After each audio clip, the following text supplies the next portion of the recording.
di sini yaitu menyatakan semakin tinggi tingkat harga suatu barang akan semakin banyak jumlah barang yang ditawarkan dengan ini adalah anggapan dari ceteris paribus ataupun tetap. Jadi di dalam hukum penawaran dan juga nanti juga ada demand dan pelayanan kesehatan. Jadi di dalam penawaran ini jika harga suatu barang itu semakin rendah, tentu juga nanti akan penawaran pun akan semakin tinggi. Nah, begitu juga di hukum penawaran ini semakin tinggi tingkat menyelenggarakan upaya pelayanan kesehatan. Di ini ada promotif, preventif, kuratif maupun juga rehabilitatif yang dilakukan pemerintah daerah maupun juga di masyarakat.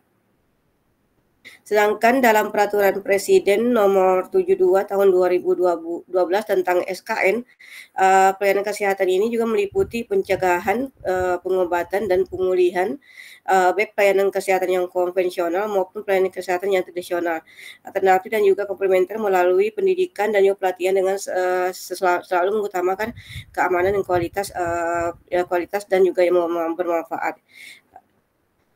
Di definisi penawaran untuk pelayanan kesehatan itu penawaran ataupun supply untuk pelayanan kesehatan adalah penyediaan pelayanan kesehatan yang ditawarkan kepada perorangan oleh tenaga pelayanan kesehatan seperti dokter, perawat, teknis dan juga para asistennya, dan fasilitas seperti puskesmas, rumah sakit, klinik rawat jalan dan juga laboratorium klinis dan lainnya pada periode tertentu.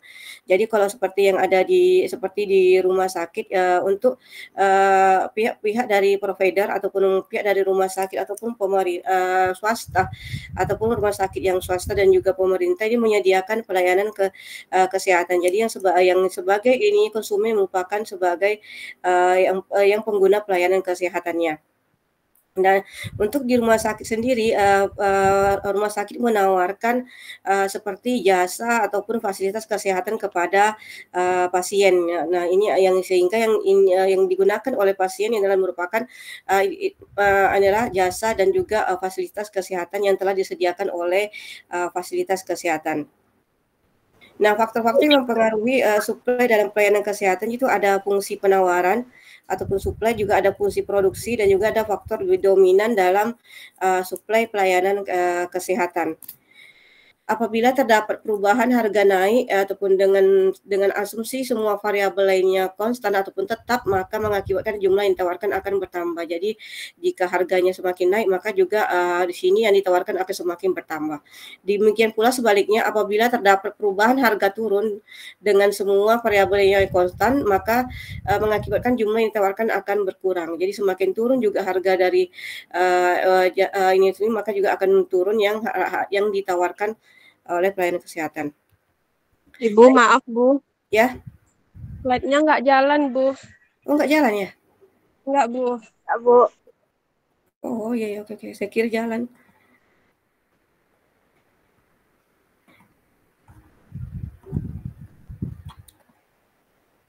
Ini nampak dah? Udah Bu. Ya, berdasarkan hukum penawaran maka diperoleh fungsi penawaran ini adalah untuk hukum penawaran ada jumlah barang yang ditawarkan adalah dengan keterangan QS sama dengan yaitu jumlah dari harga barang itu sendiri dan juga harga barang lainnya dan juga faktor-faktor lain yang dianggap dengan konstan. Nah, kemudian faktor-faktor yang mempengaruhi penawaran itu tergantung dari harga barang itu sendiri.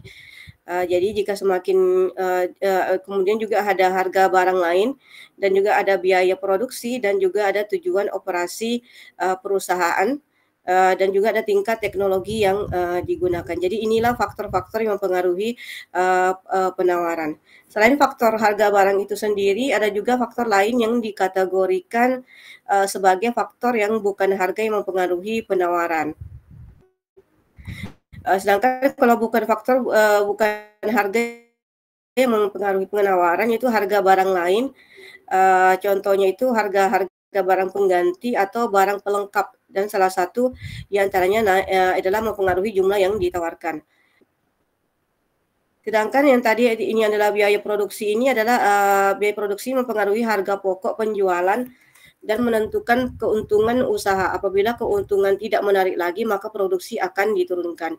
Berarti penawaran juga akan turun. Jadi jika harga barang itu jika barang itu sendiri juga akan laris di ini, maka juga akan produksinya pun juga akan semakin banyak. Namun jika ternyata tidak menguntungkan, maka juga akan menurun produksinya. Begitu juga dengan penawarannya. Nah, kemudian tujuan perusahaan ini juga faktor-faktornya juga adanya tergantung dari tujuan perusahaan. Tujuan yang berbeda menimbulkan efek yang berbeda terhadap jumlah produksi dan akan mempengaruhi penawaran suatu barang karena tujuan perusahaan yang berubah. Jadi ini semua tergantung bagaimana dari apa yang diinginkan oleh perusahaan tersebut terhadap produksi barangnya. Kemudian tingkat teknologi. Dalam hubungannya dengan penawaran suatu barang, teknologi menimbulkan efek yaitu jumlah produksi yang lebih cepat dan biaya produksi yang rendah. Hal ini juga akan merubah jumlah barang yang ditawarkan.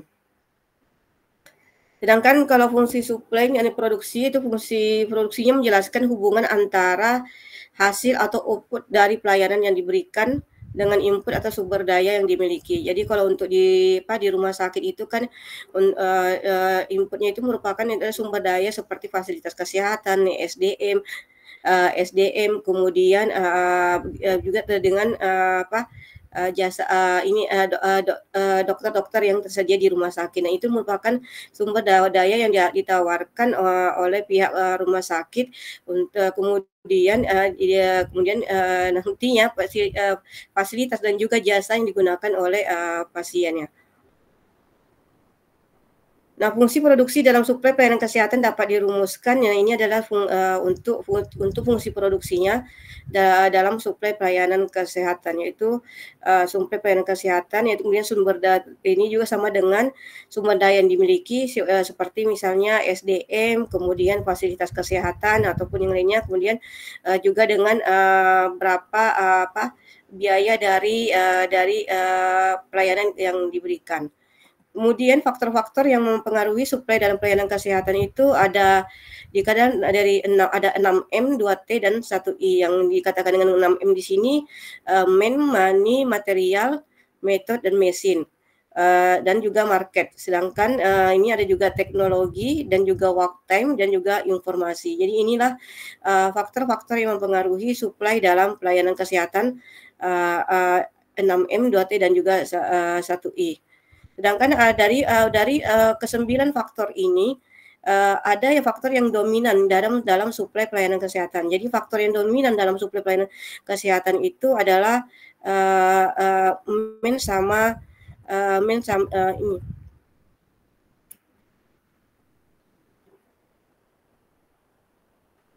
Faktor yang dominan di sini adalah sama mesin yang memiliki peran dominan dalam pelayanan kesehatan.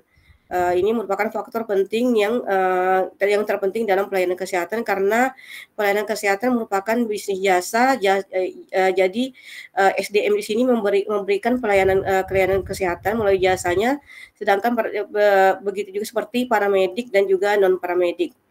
Kemudian SDM ataupun men pada pelayanan kesehatan harus memiliki kompetensi secara khusus. Kompetensi ini meliputi keterampilan, kemampuan yang disertai kewenangan yang dilindungi oleh undang-undang. Kemudian fasilitas di sini sebagai penunjang keberadaan sumber daya manusia tersebut. Jadi di antara men dan mesin harus selalu ada di dalam pelayanan kesehatan. Jadi ini merupakan faktor yang paling penting untuk mendukung pelayanan suplai dalam pelayanan kesehatan. Supply and demand itu menggambarkan suatu keadaan seseorang dokter menetapkan permintaan pasiennya dengan cara yang tidak berbasis kebutuhan.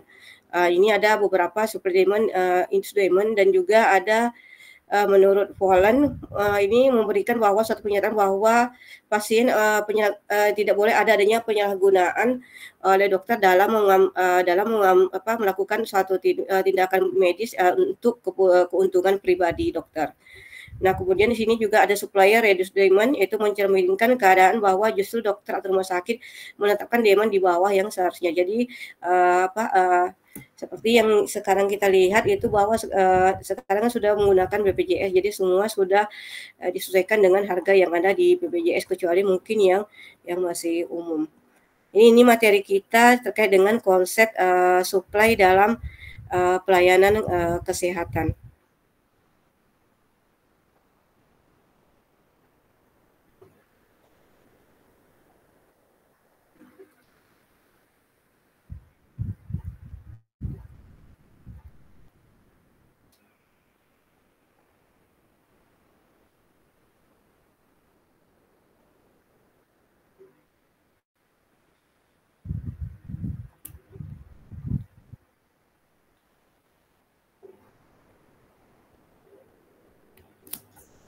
Oke, sampai di sini apa yang mau ditanyakan Ibu-ibu, Bapak Ibu?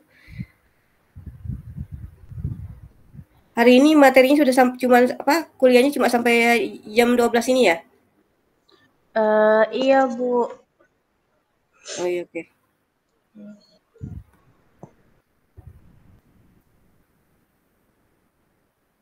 Kemarin saya belum kirim materi ya ke Audrey, nanti saya kirim ya. Baik, Bu. Baru materi ini ya, Bu.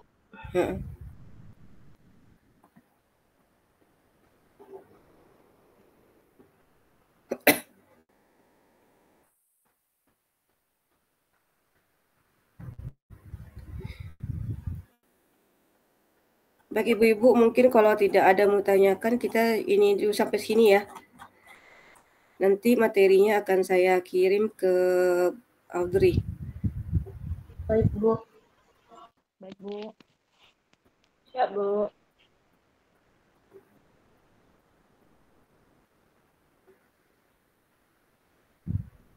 Ini tadi yang belum hadir, Yulia Zana emang nggak ada? Nggak bisa masuk, Bu. Apa mungkin entah jaringan. Ramlan? Rumahnya kebanjiran, Bu. Ramlan hadir, Bu. Oh iya. Ada. Iya, banjir, Bu.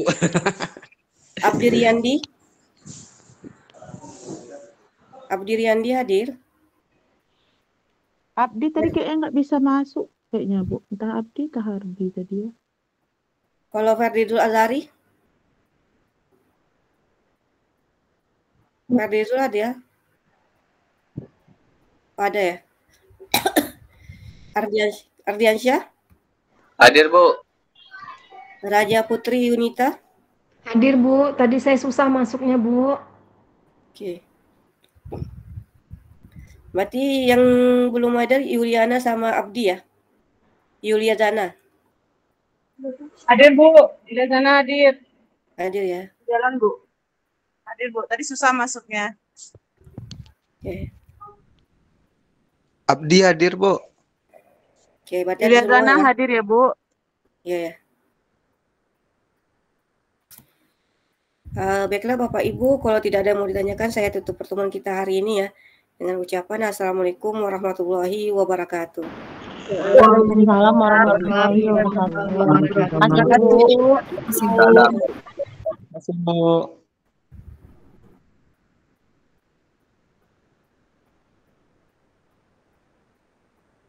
Klik dulu ya Ibu-Ibu. Baik, Bu. Iya, Bu. Terima kasih.